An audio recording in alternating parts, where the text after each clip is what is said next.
So excited to have Marshall Slayton here with us today on the Gig Strategic Marketing Show. And we've worked with Marshall, known Marshall for many years. I have personally, and he's been serving our community for over 28 years, practicing bankruptcy law. He's the author of a book, Bankruptcy, the Law of Hope. He has helped many families who have struggled through different financial challenges. He has a great personal story of some of what he's gone through and what inspired him to get into practicing law in this area of bankruptcy. And so I'd love to talk to him a little bit. He's been somebody that doing this a long time. He's seen that transition from some of the traditional media to seeing more of what is needed on the online side. And so he has worked through the years to do things to make sure he has maintained a web presence. So I wanted to just talk to him today, learn a little bit about what he has seen and some of those changes he's been making over time. So Marshall, welcome. Glad to have you here today. Thanks so much for joining us. Look forward to hearing some of your experience with moving from the traditional media into building an online presence. Glad to be here, James. Glad to be here. And you're absolutely right. It's been quite a transition in the 28 years since I started practicing, where all I had to worry about was putting an ad in the yellow pages and then, doing good work. That was it, right? Do good work. And if somebody wants to find you, they find you in the yellow pages. And that was all I had to worry about. That is not the case anymore. I know you had a website. You were with a firm before. You've gone out on your own now. I'm not sure exactly when that happened, but can you tell us a little bit about, when you decided to get your own website and some of those initial Well, I'm going to take you back a little earlier than that. When the web was first coming out, my brother was out on the West Coast working in some .com company, and he was just aghast that I didn't have a website. I'm like, website? Why do I need a website? I got my ad in the yellow pages, and I'm doing good work. So, but that has really changed. So we have gone through a number. This firm that I'm at started in 2016. Before that, I was with another bunch of lawyers, and we had our own website. And we had tried a couple different website creating companies, right? And a lot of people, if you buy that website, if you go to some big, like at that point, the Yellow Pages was trying to get into developing websites because they saw the handwriting on the wall that they were going to be, non-existent in a decade. And so they were promising, hey, we'll create this website for you. But all they did was put you in a cookie cutter website. And if you ever wanted support or help, you wanted to change something, good luck, right? You never talk to the same person twice. It was terrible experience. So I just swore off hiring those people who have, big offices out in LA. And I wanted somebody local. So when I started this firm, I found a local guy. Actually, first, my wife built the website. My wife, who is also a lawyer, but wasn't practicing, built the website. And then we basically needed to upgrade it. We hired a guy to upgrade it. And I think the website's very similar to what he did.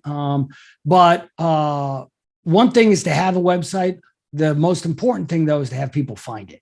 Right. You can have the greatest website in the world with the greatest design in the world, fabulous buttons, all the info. But if nobody finds it, it's a waste. You just wasted your money. You might as well light it on fire and send it out. Field of dreams, right? That people think if I build it, they will come, but that's not necessarily the case. No, if we're going to get, you got to drive that to come to the website to be able to find it. So when James went out and opened his own shop, I reached out to him and say, hey, can you work with us to help us improve how we're showing up on the web? Because we got a website, but I'm not happy with how we're doing, where we're showing up on the searches and stuff like that. And James and his team have been great helping me sort of make sure that we're at the top of the fold and that we're using all the cutting edge technology, because it changes about every day? Every 6 hours, something like that. It's crazy how often it changes, keeping us up to date, trying new things. And so we've basically just been adding different programs as they come up and deciding what works for us and what doesn't. And so that's sort of how I got into using Gig Strategic. And I like it because James is down the street, right? James I've known for a long time. If I got a problem, I can call James and I know he'll get back to me or one of his assistants will, and I know where they work and I know how to go talk to them. And I love that. I love being able to have a face-to-face relationship with somebody, because it's much harder for James to blow me off, right? Because James, I know where he works, so I can go down to his office. But I think that's real important. I think it's real important to have that personal relationship, and gig offers that. And that's something I really appreciate. Well, we appreciate that, Marshall. I do think getting back to having that local is an important piece for a small business owner to be able to, when we get into the digital world, it's tough sometimes because it's like, we don't understand it. We don't get it. Like you said before, people don't get back to you. Sometimes you don't know if it's ever going to get changed or if it's working or what people are doing. So it is nice to sometimes have that local person, an actual person that you can talk to that helps you understand it. Because it is confusing. There is so much, there's a special language, and the sales guys who are coming in trying to sell you their website are just giving you the sales pitch, and they always tell you how wonderful it is. I get an email a week from somebody saying that they can improve my website results, SEO or whatever. Sure. Of course, it's from a Gmail account, so I really don't trust that very much, but That's a separate question. But it's hard really to know. As a business owner, I am a lawyer. I have to run a business and practice law. I don't have time, or frankly, I don't really have the interest to learn the internet world. I have to find somebody that I can trust, that I can say, yeah, you take care of it. You let me know. If I hear about things, we'll talk about it. We'll decide if that's a good fit. But I don't really want to know the technical stuff because I just don't have that much brain power to be able to do three things, right? I got enough hats that I'm wearing. And that makes so much sense.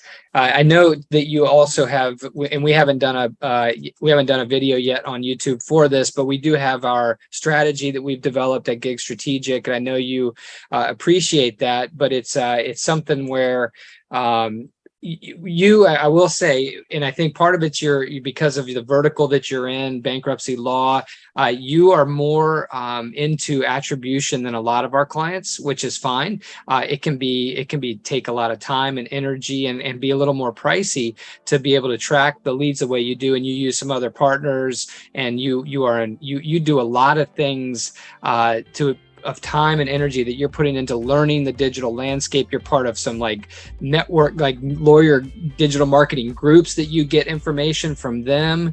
So I'm curious what kind of they're talking about. I guess two parts here. I will, just part of it is saying, hey, you're doing an amazing job when you're looking at leads and tracking things. A lot of our clients don't get as deep into the weeds with that. And because we're an agency for small businesses, we try to keep things affordable. And we have our approach, as you know, our approach is designed to be a holistic approach where we say, hey, it's diet and exercise. It's diet and exercise. You do these things well, it's going to take care of itself. But with somebody that is budget conscious and has money to put towards advertising, it's like, I want to know what's working, and should I move money here, move money there? Yeah, I think that's real key. I think a lot of people take advertising dollars and they throw them up against the wall and hope that it sticks. Right? That was my experience, right? Before I opened this firm, that's what I would do. I'd take advertising dollars, throw it against the wall. I tried TV advertising before I opened this firm and didn't see any results, right? And so tried direct mail advertising before I opened this firm and didn't see any results. But I really wasn't measuring. Right, I just was sort of going anecdotally. But if you want to know what's happening, you have to know what's happening. I mean, the thing I like about you guys is I love your motto: be there and be sticky. Right, and I've said that to you. You told me that the first day that we met, and it stuck with me. And I think it's so true. Anybody can go out and buy a pay-per-click ad and in your location and say they do so services. Right. Anybody can do that. Doesn't take anybody special. All it takes is a Google pay-per-click account and a credit card, right? Mm-hmm. So, and people are smart. People know, well, that's just somebody just paid for this ad. So what people want, and what I think human beings expect, is if they see you in a lot of different places, they then know that you're valid. So I advertise on television. I'm on the web. I am, all sorts of things. And you have to be in a lot of different places. So when people, wherever they look, they find you and they say, oh, yeah, well, hey, this guy's legit, right? And then, they can go and they're going to do research, look at the reviews, go to your website, stuff like that. But somebody told me that, people make their judgment call about a website in less than a second, whether they feel good about it or not. It's not an intellectual thing. It's an emotional decision. Right. And so that emotional decision is driven not just by the content of your website or how pretty it is, but if they have a good feeling about that website. And that can be generated because they saw an ad of yours or because they talked to a friend and that the website's, oh, yeah, I remember that. That's a good, that kind of thing. And so I think being there and then being sticky, meaning that you're in a lot of different places, I think is a great, great motto. And I think it's something you guys really strive for and something that's what we've been trying to do at Slayton Law. Yeah, and you've done a great job. And I think in our market, I mean, I've heard you on the radio. I see you on TV. People you have built your brand. And then that's one of the things we talk about with being there, being sticky, the difference between being a commodity and a brand. A lot of small businesses struggle today with differentiating themselves as a brand. You've been very successful. And I think it's because of that multi-channel, that holistic approach that you've had with getting your name out there. We can help. You have a sincere, video that we can see. I know you're expanding now into doing YouTube, and you just mentioned some podcasting that you're doing as well. So you're hitting all of those pieces. You've never rested on your laurels and just said, okay, I'm done with digital marketing. I've done it, and I'm just going to sit back and count my money, right? No, it takes vigilance. And I will say Marshall Slayton in our area has captured market share. You're definitely, when we look at presence online and just locally, I don't know all the numbers, but I know that you're gotta be one of the leading bankruptcy attorneys for caseload and everything within our district. And so it's working for sure, but it takes work. You're definitely. Yeah, you can't rest. I mean, it's changing all the time. I mean, every month there's a new lead source. There's a new thing, and lead sources change. I mean, it used to be there's a lead source called Nolo, where, I was talking to some friends yesterday and Nolo's dropped off the map. Like they're just not producing any leads for people. And so you can't just say, oh, I'm going to set it and forget it. Like what was it? The Ronco. Yeah. Baster, what the rotisserie chicken. Turkey cooker thing, the set it and forget it. You can't do that. You can't do that with it. And things are changing so fast, and Google is changing so fast. If you just rely upon Google, right? They change their algorithm like every other day, right? And there are things that they can do, like they can all of a sudden require that you have a physical presence, right? And a sign for you to advertise that you have a location there. Well, if you're just saying I have a location there, but you don't have any physical presence to back it up, you're hosed, right? And all that stuff goes away. And so it's just so easy to change. It changes so often and so frequently. Basically, technology is moving that fast. So there are always new things coming out, new things that people are finding out. It is. And I love what you said about buying leads. If you rely on buying leads as your only way, and then that lead source, like you said, they go out of business or they are doing things that maybe aren't above board or whatever, right. Next thing you know, if you're, so it's like buying weight loss. I can't just go and expect somebody else to go to the gym and exercise for me and I'm going to lose weight. It's like, we have to invest in these things. And so, I mean, it can be part of a strategy. I know you've used different things at different times, but you've got to, again, diversify. It's like diversification in finance, investing and things like that, diversifying your marketing strategy. So you're not relying on one channel. If Facebook shut you down or if Google's algorithm changed, you've still got a presence. Yeah. So. Yep. No, I think that's, again, be there and be sticky, be in a lot of different places. So, because people go to a lot of different sites, depending upon their age and their likes and dislikes. Some people watch the news. Some people never turn on the TV unless they get on Sling TV. And is Sling TV even a thing anymore? I don't see them advertising anymore. I think they are. I think they're still around. Maybe they spent all their money on those two famous actors that were marketing their stuff.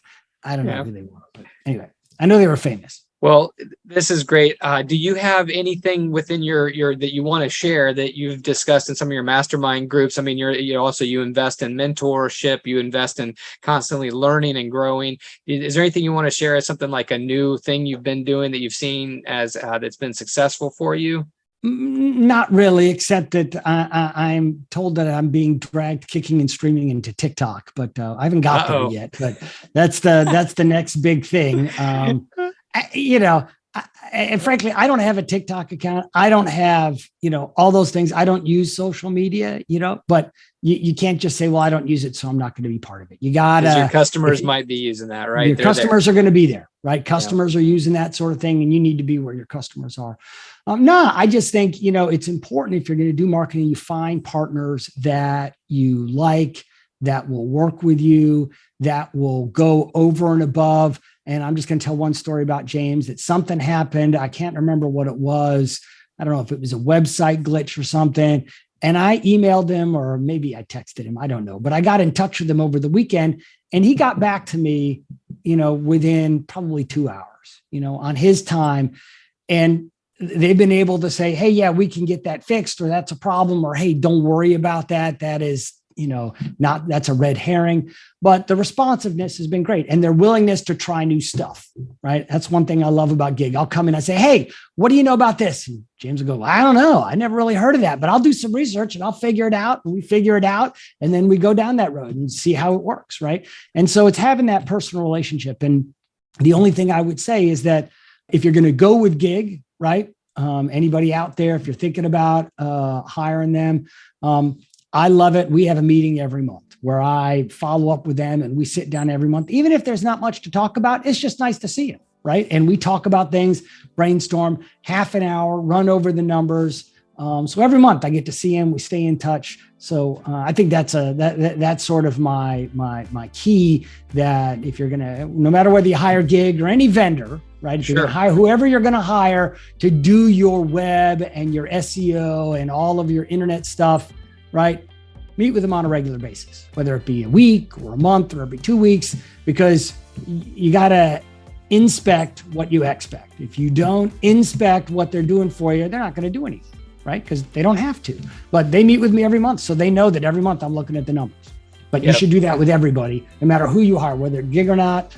It doesn't matter to me. But if you don't inspect it, there's no set it and forget it, because it's just going to set it and you're going to be throwing your money out the window. I really appreciate that. I think it's like, again, that diet and exercise, having an exercise coach. I'm, an accountability partner, really. And I love that. It keeps us accountable. It keeps you accountable. So many small business owners, it's easy to get lost in the day-to-day, the mundane of just doing your job.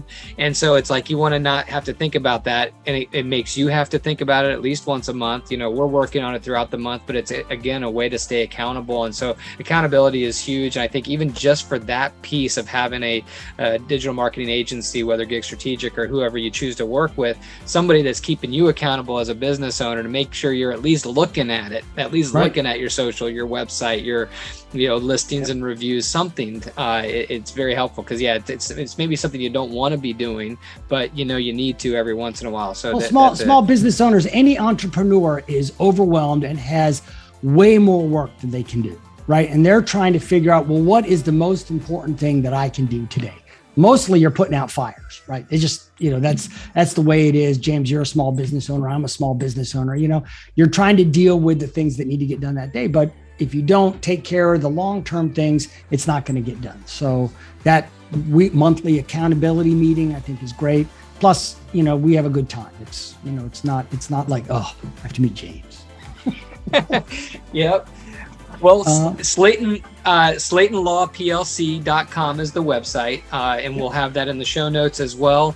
Marshall, is there anything else you wanted to talk about? Anything we're missing here that you'd like to share today? No, we just need to try it for another place sometime. One that we like.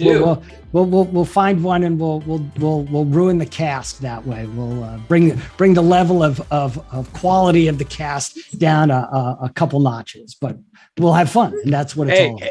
It was very fun. It is fun to do community theater. It is. So it was good. I really appreciate that. Thank you so much, Marshall. I do want to, I thank you for your time, and would love to, do it again sometime. Maybe we can dig a little deeper into one of these areas, one of these categories, and share some of the things that you've seen in ways that, with even your Google business profiles or reviews or some of those things that I know you've worked on, because you're adding new locations as well to expand your footprint in our area. So you're definitely doing a lot of things right. We're so glad to have you as a client and as a partner. Really think of you as a partner and a friend personally. But thanks so much for doing this with us. Glad to do it. Yeah. I wouldn't be where I am without you guys. So it's mutual. You guys do a great job. We work together, and I will see you in a month for our next meeting.